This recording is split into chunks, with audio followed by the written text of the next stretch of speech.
All these sections against the opponents, against the civil society organizations, against the critical media, is aimed at the total elimination of the critical view in the country. Would you ever imagine that Georgian Dream would turn into this kind of political, Russian-style, autocratic political force? Instructions coming from Moscow without any exaggeration. It's coming from Moscow to halt the process of the EU integration by Georgian Dream. By their resistance, they created this rocky mountain range that stops Russia, and it gave Georgia and Moldova and Armenia also kind of space and time to run to this safety. Russia was a gasoline station with a nuclear weapon for China. Now it is a gasoline station without gasoline without gasoline. Yeah. Hello and welcome to Talk Georgia, which is my English podcast covering Georgian and regional politics.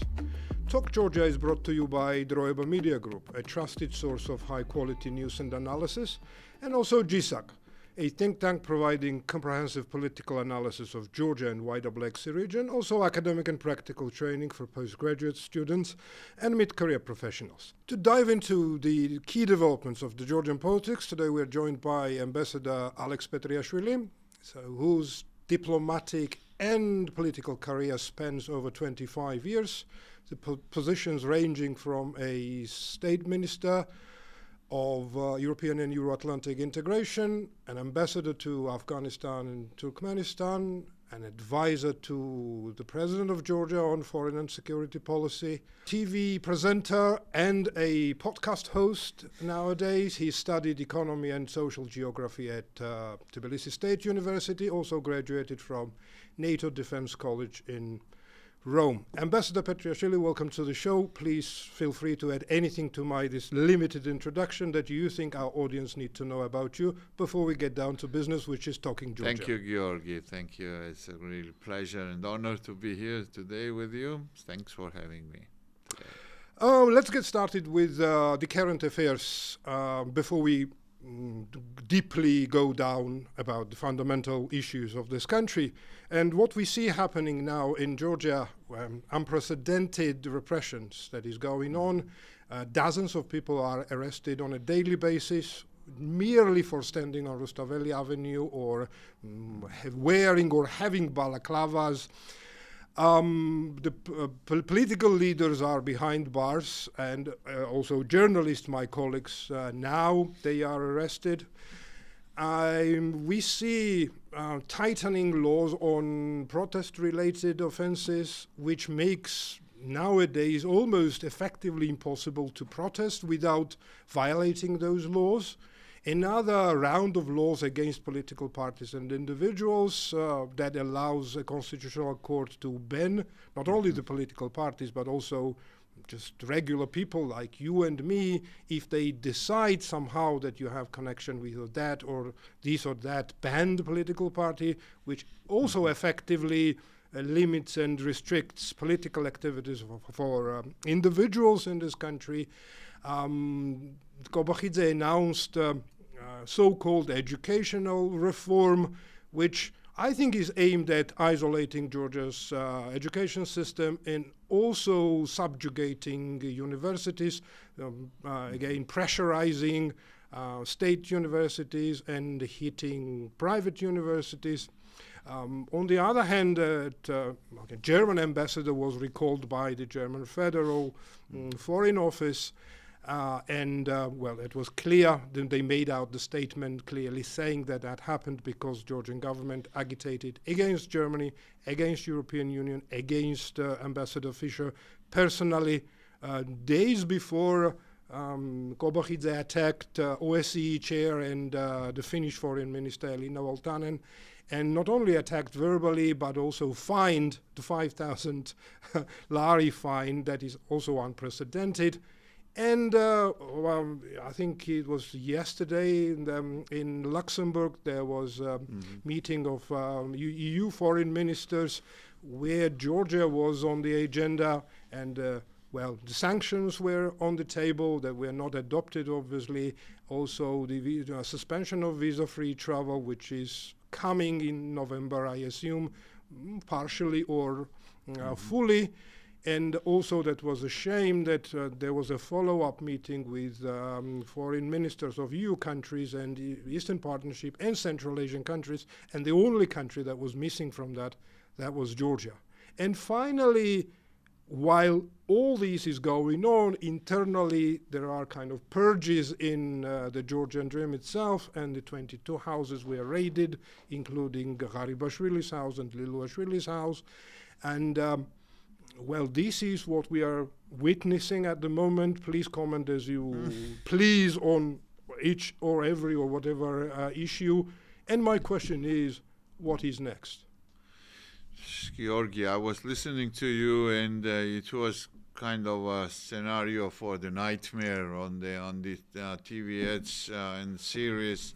But unfortunately, it is unfortunate that this is happening in our country to our beloved Georgia. And at some point, it was really very hard even to imagine that this could happen in our country. And it's even years ago. But after the 2022, the full-scale invasion of Russia in Ukraine, and the continuous war of Russia in Ukraine, we have witnessed the actions by the Georgian Dream, their statements, their deviation from the European and Euro-Atlantic course, which led finally, naturally, to the protests, and it caused the protests from the Georgian society. It will be 1 year very soon after the elections were rigged, and later in November it will be 1 year anniversary since the Georgian Dream has announced about this suspension of the Georgia's integration, EU integration process. So even after that, after those terrible actions and statements and decisions by the Georgian Dream, we have witnessed the escalation and the establishment of the authoritarianism in Georgia. And the authoritarian regime, of course, is pressuring its freedom-loving society. We had in those first days and weeks more than 500 detained, and out of the 500 detained, it's 90% who were brutally beaten and cracked down by the special task forces of the Ministry of Interior. The special vans were organized to beat the people there, to break their jaws, break their faces, and these brutalities have resulted not in scaring off the Georgian society. They have beaten the journalists fiercely and brutally, and not in scaring the Georgian society, but the Georgian society has become more resilient, more united, in continuous protest. It's more than 327 days. It is Georgian people standing in the street, defending Georgia's European future, and Georgia not going back to the Soviet Union and to Russia.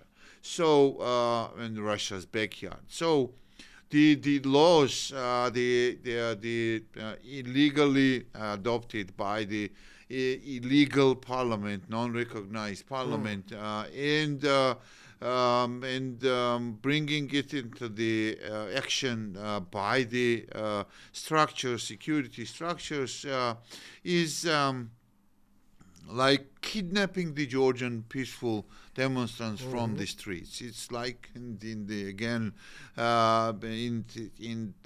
those authoritarian regimes which we have seen in other parts of the region and other parts of the world. But in Georgia, it's not working so far because Georgian demonstrants are still going out, protesting and demanding the international support and demanding from the Georgian Dream release of the protesters and and launching the new free and fair elections. I think when we talk about the free and fair elections, it is getting outdated, under this regime.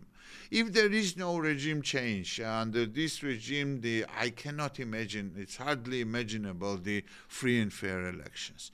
And taking the hostages by the Georgian Dream is not working either. I mean, my solidarity to all prisoners of conscience and prisoners, political prisoners. The political leaders are, yes, imprisoned. The activists are imprisoned. But the Georgian society is demonstrating their resilience. So what could be done under this kind of isolation of Georgian Dream from the democratic and civilized world? I mean, with all due respect, their relationship with the neighbors, their relationship with Viktor Orban's government, their relationship in the communication with the Chinese Communist Party, their visits to Tehran, and good luck with that. Yeah, and is not the way out from this crisis, which is deepening on a daily basis. And we witness. I saw just yesterday the export to re-export of the vehicles to Kyrgyzstan has increased up to 1,000%. Last year it was 900% increase, which means that these cars and then subsequently getting into our northern neighbors' territories. This is the only source which provides the Georgian Dream the self-confidence that the economy is flourishing in Georgia, and this is the strongest in the region and in the Europe. Of course, what is going to be next? We saw we both having our say in the international affairs at some point and some time. For me, I cannot miss this opportunity to say that it's a sad moment for Georgia, independent Georgia, whose independence was recognized first and foremost by Germany. And Germany was in the leaders of those countries who helped Georgia to survive. And this is the really darkest moments in the Germany's history, and lowest ever in the Georgia-German relationship. It was in 1918 when the Germans supported Georgia's independence, and it was 1991 when Germany was among the first who supported. And recalling for the consultations, the German ambassador to Berlin is the worst ever nightmare we could ever imagine in our country. Second, you mentioned the absolutely nonsense in the international relations. I haven't heard any this kind of actions by the hosting government. It's a really violation of the Venice Convention, which is providing the immunity to the foreign high-level visitors to the country, and the foreign minister of Finland, being as the chairmanship of the OSCE, was provided with this immunity. So, in my view, to please their bunch of their supporters, this so-called nationalistic core of the GD supporters, they have accepted this kind of absolutely illegitimate action of fining the Finnish foreign minister of Finland, Madame Valtonen. So, where are we? I mean, where are we, and what's going on to happen in Georgia next? In my humble opinion, I think all these actions against the opponents, against the civil society organizations, against the critical media, is aimed at the total elimination of the critical view in the country, establishing the systemic opposition in the country, and then having the snap elections, which would provide them with the constitutional majority. And we are hearing already the talking heads, and airing the idea of the neutrality, and talking about the uselessness of the joining European Union. So the officials, the members of the Georgian Dream, are talking about the in a poetic way, talking about the belongingness to the Caucasian nation, and not sovereignty and not no mentioning about the European origin of Georgia. Okay. So I expect this scenario to develop in the country, and this direction, that it would need a few weeks to ban the political parties, and the list will be there of the politicians, and then in the beginning of next year, by spring, organize the referendum on the neutrality, and extracting from the Georgian constitution the Article 78 on EU and NATO integration, after the getting the so-called constitutional majority in the parliament. Sorry for sad my story. Yeah, long response. I mean, how can you respond shortly about this? Yeah. But again, what I want to there were a few interesting points that you kind of outlined. The first is that you talked about economy, Georgia's export, import, and I want to remind our viewers and audience that that's the first time in Georgia's history when the largest share of export as well as import is the used cars, or cars. Basically, Georgia is exporting and importing cars, and that's the majority of Georgia's export and import. And that clearly shows that Georgia is the Georgian Dream, basically is helping Russia to circumnavigate these sanctions, because as you mentioned, I mean, Georgia cannot consume all these cars. Basically, these cars are just designed for Russian buyers. And also about, I think it was a year ago when you were arrested also for being for pro-EU demonstration. And also I want to remind our audience that Ambassador is the first state minister for European and Euro-Atlantic integration of the Georgian Dream government. Yes. It was 2012, 2014. Exactly.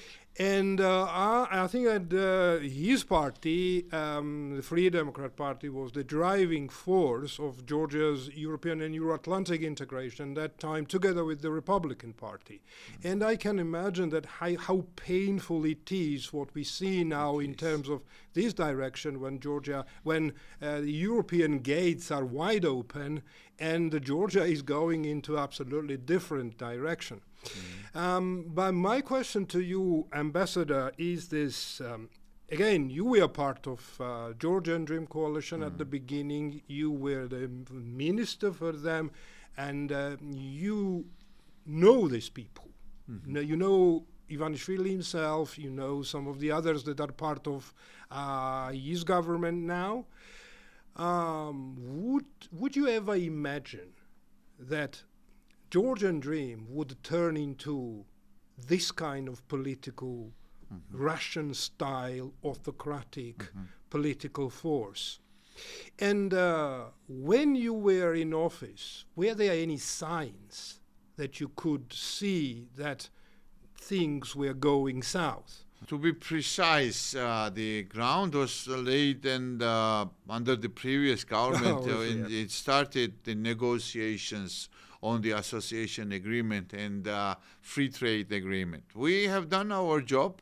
We have finalized these negotiations, and I'm proud of it, really. And the visa facilitation process has started before the 2012, and we have received the Visa Liberation Action Plan in 2013.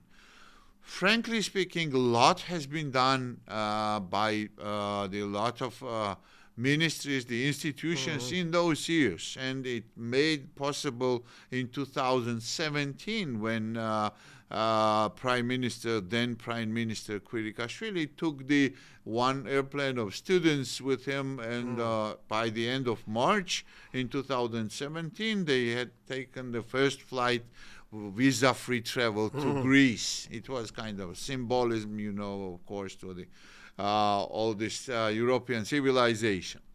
As for the signs during my posting time and being in the government, I can assure you that with regard to the Euro integration, there was, during the Ivanishvili's premiership, there was full support for the EU integration, and there was a cautiousness with regard to the NATO integration.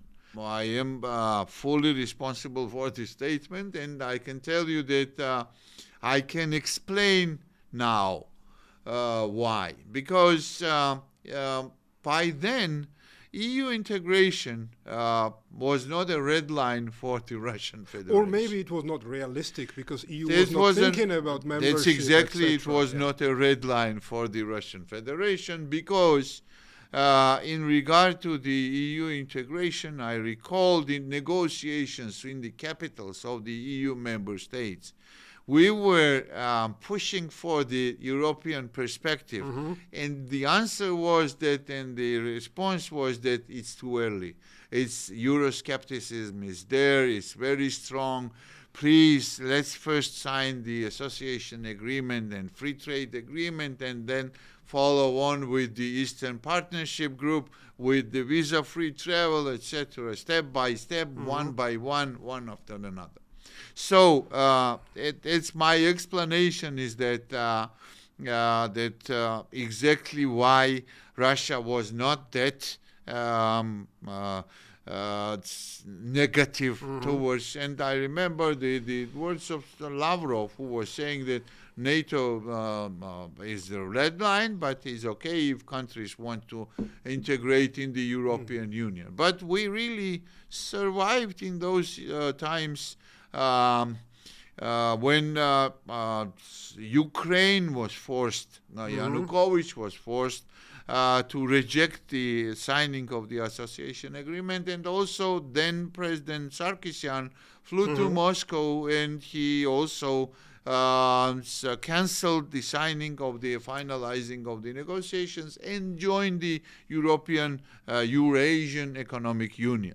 So in those times, the coalition was important. We were quite strongly represented in the coalition. It was the Free Democrats, it was Republicans, and we had a very strong say. And to be more clear, Georgian Dream was not that strong, you know, to unilaterally take a decision not to sign the association agreement or the free trade agreement. So it was a good decision. And again, in the communication, in the private communication or in the official actions, there was no sign against the Georgia's EU integration. Things have changed in 2022, as I mentioned, after the full-scale invasion of Russia has failed. In 3 days, they were not able to seize Kiev and the entire Ukraine. Then the geopolitical decision was made by the European Union that to invite Georgia, Ukraine, Moldova, and to invite them to become the EU member states. Since then, Georgian Dream is doing everything possible to cut off the ties with the European Union and to put the blame on the European Union and to be clear with Russia to avoid any irritation from there. I would say it's the instructions coming from Moscow without any exaggeration. It's coming from Moscow to halt the process of the EU integration by Georgian Dream. Yeah, interesting. You mentioned that again. Yeah, European Union decided to enlarge because as a part of its geopolitical need when Russia invaded Ukraine. And what Ukraine does now, and Ukraine resisted, I believe that Ivanishvili kind of believed that it would happen in 3 days, and he gave up Georgia for Russia.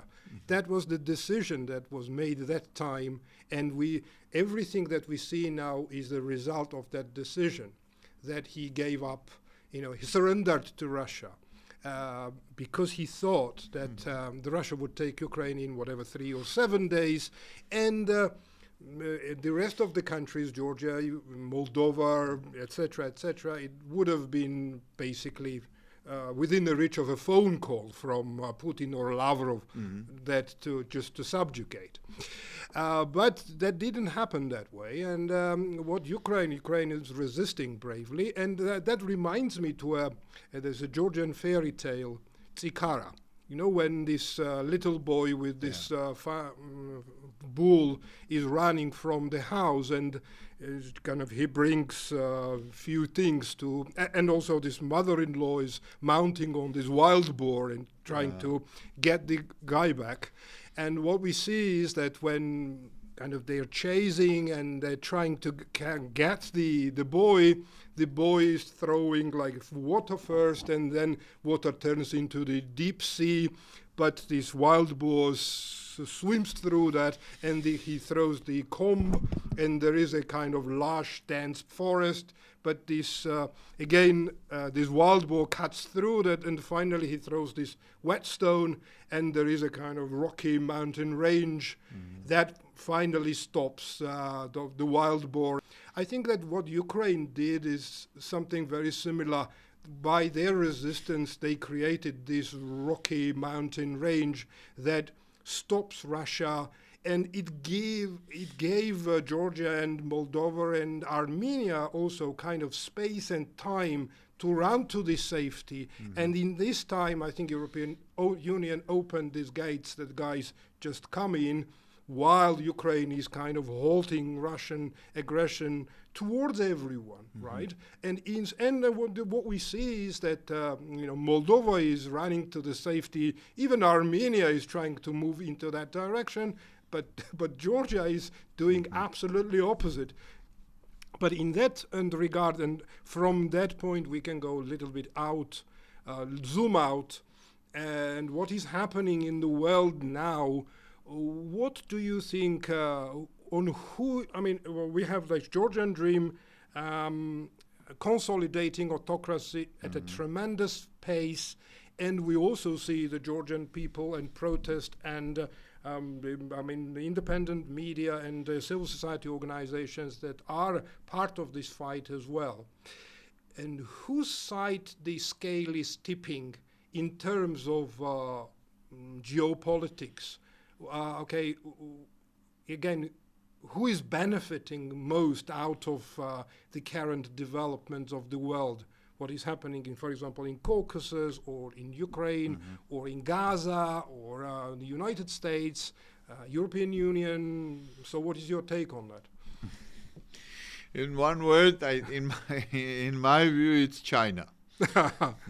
But let us have a wider view on that, all these developments. And I think Russia is weakening, definitely. And you mentioned that this Ukraine's brave fight against Russia gave the space to Georgia, Moldova, and Armenia. I would go farther. Yeah, so the Western Balkan countries. I would go farther, and the European leaders themselves are saying that if not Ukraine, it already have been in the war with Russia, and Russia would invade any of the EU or NATO member countries, namely Baltic countries are under the serious threat, and it's Ukraine's it's brave fight against Russia's invasion that now Russia is stopped on the eastern borders of Ukraine, and it's not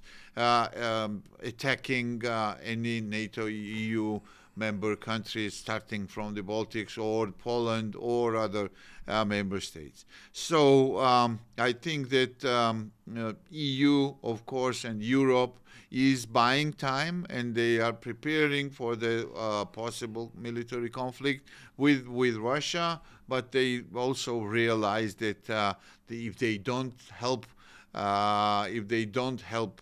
Ukraine, and they are behind.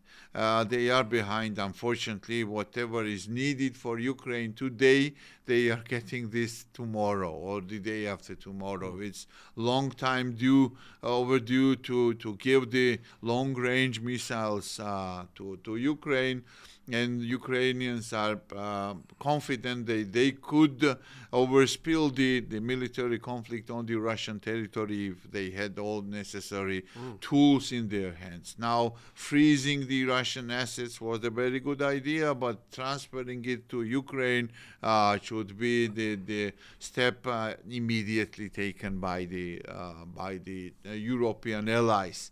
In South Caucasus, I have talked about this with our Armenian friends and colleagues, and it is obvious. It's great that they are now actively working with the European Union and their integration, and they're further deepening the integration process with the European Union. But again, in my humble opinion, if Georgia fails to resist Russia's influence here in Georgia, the Armenia's chances will dramatically decrease for their integration in the European Union. So Russia is losing its influence and control, its influence in the Central Asia, and China's influence is growing. Russia is losing its control over Syria. We have seen Ashara visiting Moscow, but the statements about holding or putting on hold all the previous statements, including those related to the two military bases of Russia in Syria, one seaport and one military base, and demanding the Bashar al-Assad to be handed over to Syrian government. It is an important development in the latest Middle East process. It is losing the control over the Middle East process either, and they have no more say in the Palestinian-Israeli conflict, and it is also with a very brilliant demonstration of Azerbaijani leadership. They have demonstrated that there is no more strong, big partner, Russia, to Azerbaijan. Azerbaijan has shown the teeth, and we have seen the optics of the meeting in Dushanbe between President Aliyev and Vladimir Putin, that Vladimir Putin was reporting and apologizing, and it was a victory, diplomatic victory of Azerbaijan. So they lost the battle in Moldova as well. They invested enormously to overthrow the democratically elected government and the president, but they failed through the elections. And the only place remains under the political force which is loyal to Russia is Georgia. But they have a problem with the Georgian society, and there is a hatred towards Kremlin's regime in Georgia, and Georgians consider Russia as an occupier and as an enemy of Georgia's statehood, rightly so. So Russia will try to improve its control over Georgia, and Georgia is becoming more and more of a vital importance for Russia to retain this control. So I think that in the longer term, we will be witnessing Russia's economic decline, if not collapse, and we will be witnessing Russia in a worse position to be put at the negotiations table with Ukraine. It's not going to happen until the end of this year, but next year will be crucial from that point. If Ukraine gets the necessary equipment, military equipment, and the financial support. When I mentioned China, China is benefiting from the very, very comfortable prices for the natural gas and oil from Russia.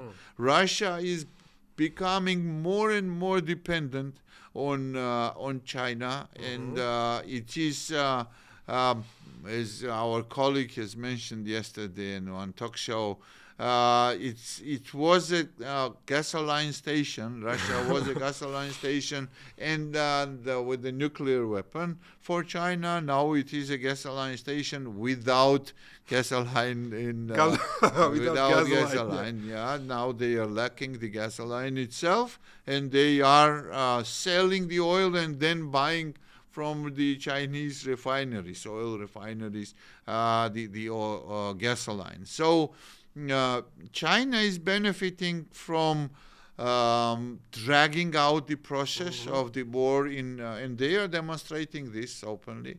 Then also the NATO Secretary General's statement regarding Taiwan and the dragging out the process in the war against Ukraine could give him the free hand, give China the free hand to take the military actions against Taiwan. It's very close to the very serious logic and possibility of high probability of this scenario. But I think United States still has, then the President Trump has the crucial role to play in this development. I appreciate President Trump's attempts to stop the war in Ukraine, Russia's war in Ukraine, but it should be the peace through strength, because it has been many times said by wiser people than myself, but Putin understands the only language, which is language of power. It's the only language, and not accepting the blackmailing by Putin and his talking heads like Medvedev about the use of the nuclear weapons in case of transfer of tomahawks to Ukrainians. They will not be using the nuclear weapons. It is just blackmailing, in my humble opinion. Okay, let's come back to Georgia. Come back to Georgia and say a few words about the 4th of October, which was, I think, an important date. And that showed us at least couple of things. First is that the participating in Bidzina's sham elections wouldn't bring anything good. And it is no longer elections. And I doubt that in this country, as long as Ivanishvili retains power, proper elections would be possible. The second thing is that there are hundreds of thousands of people in Georgia who simply want Ivanishvili to go. And that was demonstrated on Rustaveli Avenue. We also saw that the regime is not necessarily on the brink of collapse, and they still command their law enforcement agencies properly to make sure that so-called a peaceful revolution wouldn't happen easily. And most importantly, I think the regime is trying to use 4th of October as a pretext to further repress democratic forces in Georgia, ban political parties, and any islands of freedoms that still remains in this country, and to subjugate the resistance. In this situation, and you mentioned what was next at the beginning of the podcast. So my question now at the end of podcast is that what should we do? Where is the solution? How can we resist this, what is happening? Because if we don't, yes, we will lose country, and Georgia will become part of the Russian back garden, and we will lose this tremendous opportunity which is there open from the Western democracy and European Union. Those gates that are open for Georgia now will be closing within few years, I'm pretty sure. And if we are not fast enough to jump into that, then I don't know when these gates open again, or will it ever open still? I have a question mark over that. Absolutely agree that the window of opportunity is very narrowly open, and it will be closed very soon. Very soon. It will not be endless, this ping pong between the Georgian Dream and the European Union's leadership, and between Georgian Dream and Brussels. And then if the decision is made that the Iron Curtain is there and we are on the other side of the Iron Curtain, then it will need decades to witness another opportunity of reopening this window for the integration. As for the actions, what needs to be done, I think what we are lacking is there are a lot of maestros and architects of the how to do, what to do, and I have no ambition, to give anyone the my advices and recommendations, but in my observation, what is lacking is the interconnection and coordination between the society and various groups of the society, and coordination in planning of the actions, which is absolutely peaceful, which is absolutely lawful, and which would disturb the Georgian Dream inside the country. And these kind of actions need the coordination, need the planning, and need the leaders. I mean, what is lacking now is the leaders. And then, of course, the